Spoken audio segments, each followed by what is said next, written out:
everybody, I'm Sam the Cooking Guy. This is how to perfect your backyard barbecue skills.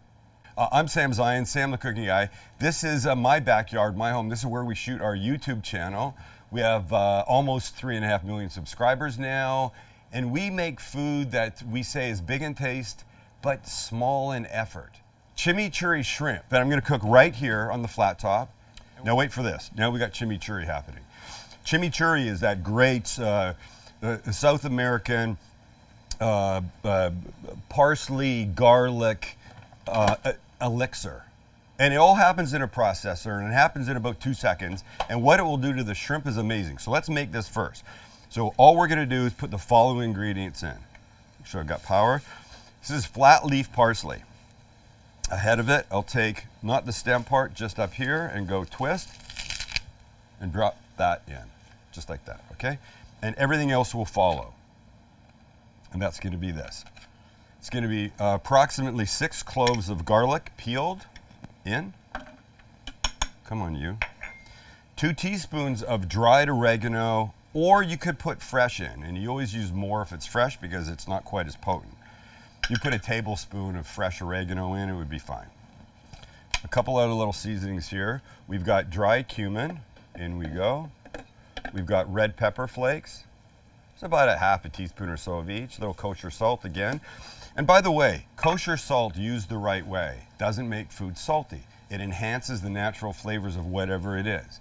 2 identical steaks cut from the exact same part of the cow. They're the same weight, the same size, the same marbling. You cook them the exact same way. The only difference is one you add kosher salt and nothing to the other one. The difference will be night and day on the taste scale. The one with salt could be a 95, and the one without salt, same steak, is gonna be a 70. I'm telling you, it is everything. And to show you how important salt is, it's in almost everything that you bake, and your brownies and your lemon tarts aren't salty. They're just lemony or chocolatier. It's important. Kosher salt. They have it at Vaughn's, at Albertsons, at Pavilions, wait, I didn't realize all these stores, Acme Markets, Randall's, Safeway, Shaw Supermarket, Star Market, Tom Thumb, all of these under the Albertsons banner, and I think more, right? So you can find kosher salt there, and if they don't have it, go to the manager and say, Sam the Cooking Guy said we should have kosher salt. All right, I'm not finished. 2 tablespoons of red wine vinegar. This goes in. I have the juice of 1 lemon, and you know that trick, right? If you roll it, oh, I've ruined your camera shot or something, have I, with this? Okay. If you roll it, you break up the fibers inside. And then when you cut it, watch how much juice comes out. And I don't want the seed, so I'll do it through my hand. Look at, I think I got a seed in there. It's a processor, it'll be fine. And then this one, do you see what's coming out of this thing? It's like somebody turned on a hose. There's a school of thought that says the other thing that you can do is poke a couple small holes in your lemon and put it in the microwave. I think that's a ridiculous concept, I really do. I don't think you should do that. I think what you should do is what I just did. Okay, we've got everything in. All right, now, we take our processor lid. By the way, it's a very useful piece of equipment. In fact, I make pizza dough in this in 3 minutes. 3-minute pizza dough in this, and it's fantastic. Is it winning awards? I don't know, maybe, based on what I put on top of it. So now we're gonna mix this. If you stop now, you basically have a salad in here, which is not really what we want. So here's the important part. This is 2/3 of a cup of olive oil, nice olive oil. So in we go, and we'll drizzle it, and you'll hear the sound change and it starts to come together. Wait for it.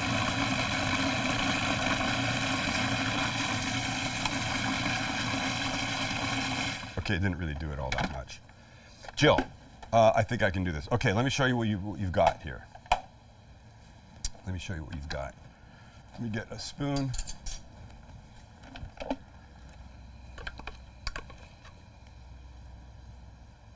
Do you know, do you have any idea the flavor, the everything in this? All right, so let's just take this out. Watch what I'm gonna do. I'm gonna run out of room in about 2 seconds. I'm going to put it back in here.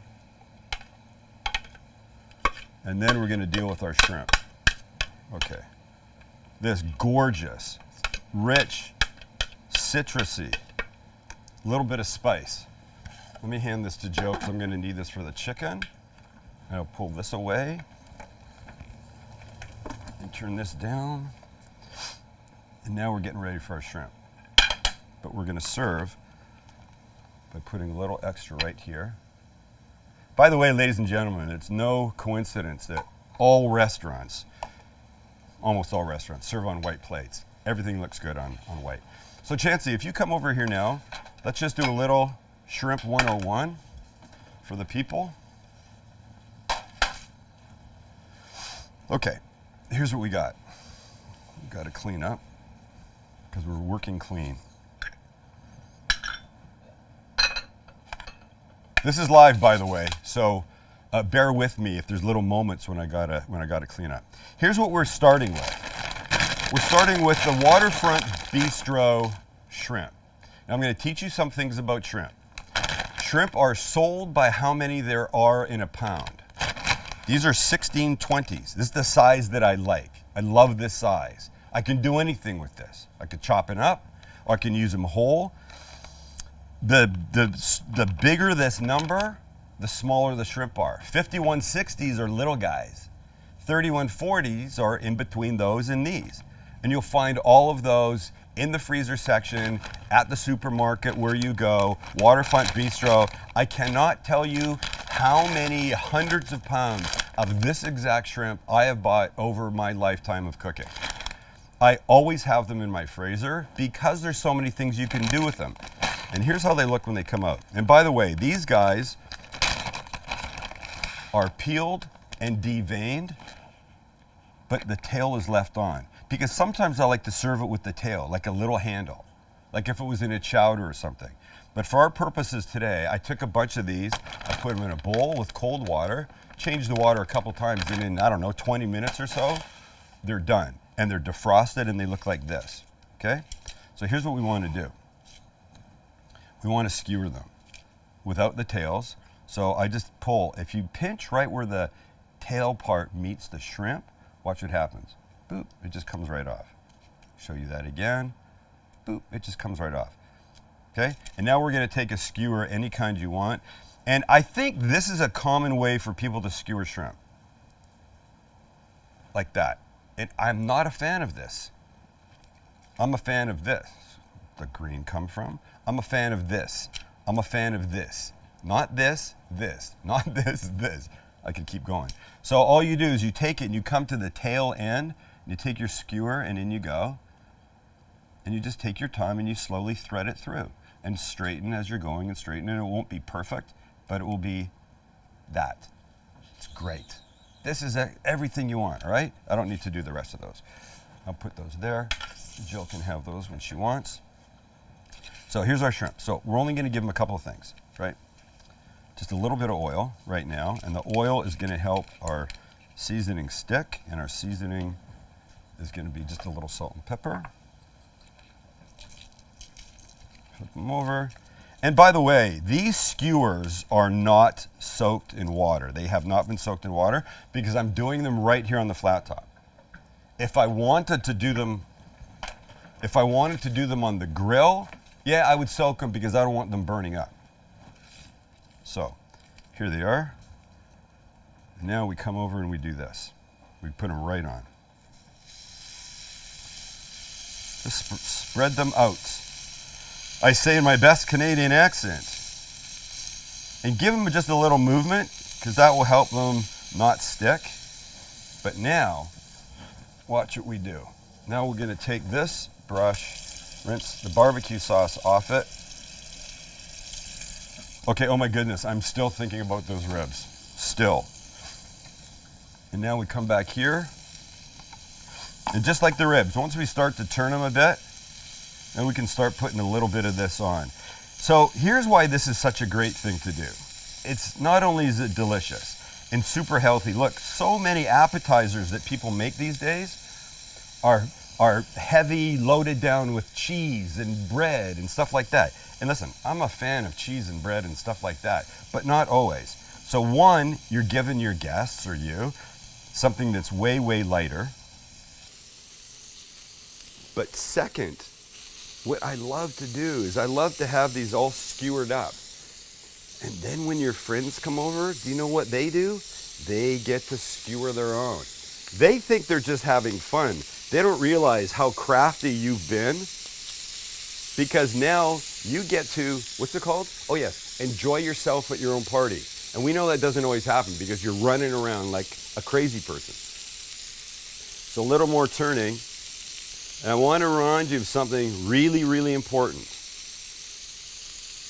Don't overcook them. They don't take very long.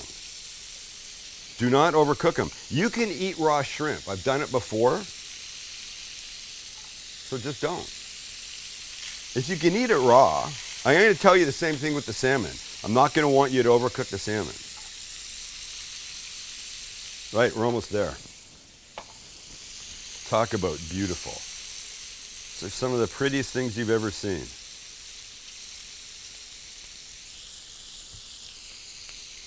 And then, for an absolutely unnecessary step,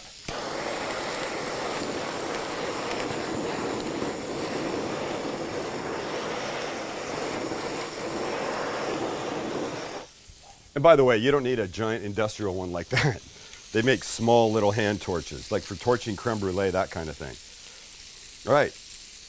The obvious thing to do, I think, would be see how they are. How long have they been on?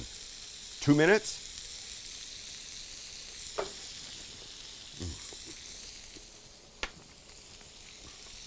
They're absolutely glorious. So then we come to our little plate. We put them down, we make them pretty. You know, it makes me nuts when I see people take the time to make beautiful food and then they put it on like their kid's purple plastic Barney plate. Please don't do that. Just a couple of nice serving pieces. That's all you need. A little more. Right? How's that? I mean, come on now. Does it get any prettier than that? Does it get easier than that? Make the chimichurri the day before. Or if you really want a super big hack, go to the condiment aisle at your supermarket, because I can tell you what's there. This. I like it when you make it.